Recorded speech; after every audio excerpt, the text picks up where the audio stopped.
Welcome to the YouTube channel for day 241. This was a Friday. I did most of the day was with insurance calls, and today was a much better day.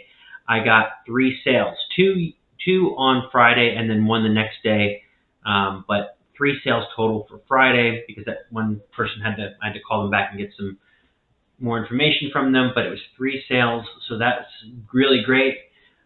Got a long way to go, but I have put points on the scoreboard and I'm on my way, and I'm getting more comfortable, and I'm very grateful to my coach, Jeffrey Combs, and all different types of motivational speakers and books and all different types of platforms that allow me to learn the skills of selling and persuading and attracting the right people. So got some good business projects in the works. Things seems to be turning out pretty good, and I'm optimistic. So that's it for day 241. Let me know your thoughts, like, comment, subscribe. I will talk to you tomorrow.